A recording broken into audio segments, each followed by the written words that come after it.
Hi everybody, welcome back to our channel. My name is Naz. And I'm Alba, and in this video we're going to share whether we think London is worth moving to or not.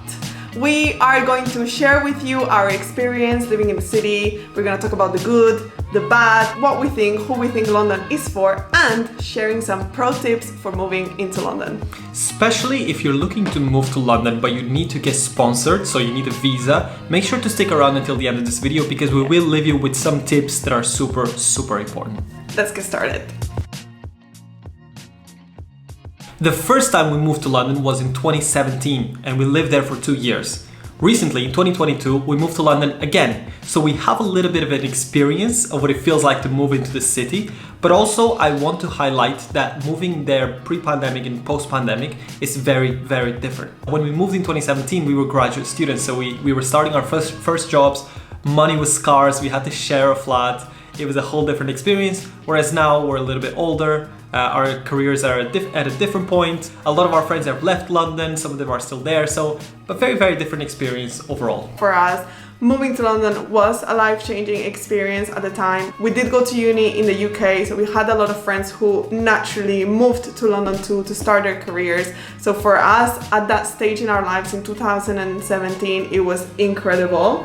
But even now, London still has quite a lot of benefits. I want to share the best parts about living in London. The first, for me, super important, London is a hub of Europe. If you want to travel virtually anywhere across Europe, flights are so cheap. Yeah. You can go anywhere for less than 50 euros. And for us, that was super important because we were traveling all around Europe throughout all these years. And honestly, it's a really big plus. Obviously, it being a hub for Europe, it also means that there is a lot of job opportunities, and for people who are building companies there is also a lot of capital, a lot of interest, a lot of people who you can sell your products to. It has a lot of potential for basically anything that you want to do with your career. The third thing, in my opinion, this is super important.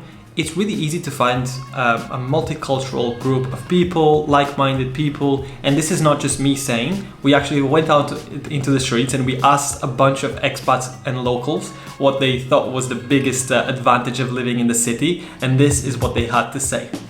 If you had to choose between London's people, food, or weather, which one would you choose? Probably the people. Probably the people. There's people from everywhere over here. It's quite diverse, so that's one thing. People, it's a hub of the people. No matter who you are and what you like, you will definitely be able to find a group of like-minded people that you can connect with.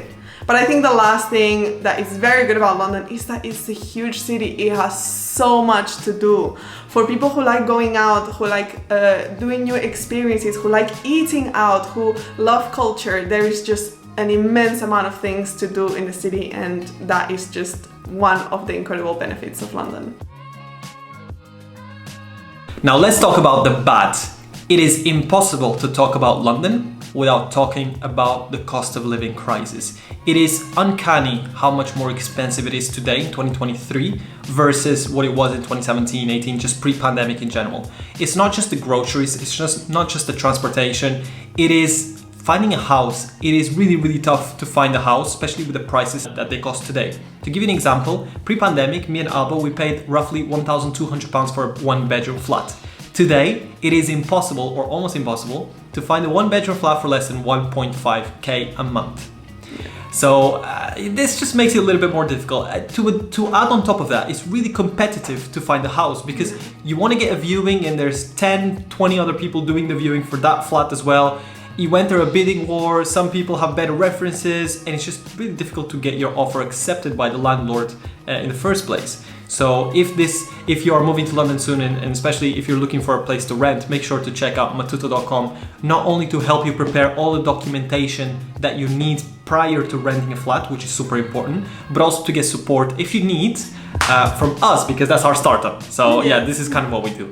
But yeah, make sure to check out matuto.com.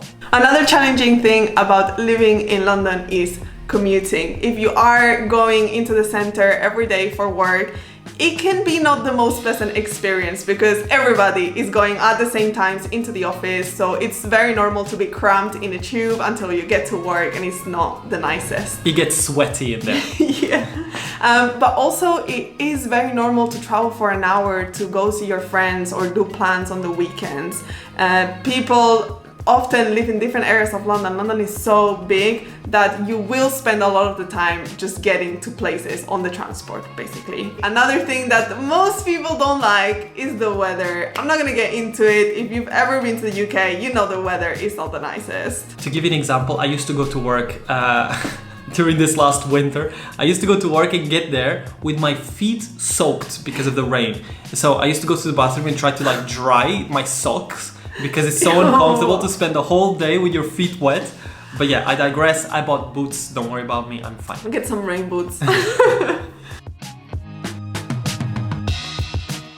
Overall, we still love London. We think London is a unique city in many, many ways. But I do think that it's not for everybody. I think London is a perfect place for young professionals who are hustling, who want to improve their careers, explore different opportunities. It's also for people who love the hustle and bustle of the city, who love the diversity of people and cultures and trying different foods. And if that is you, then London is definitely for you.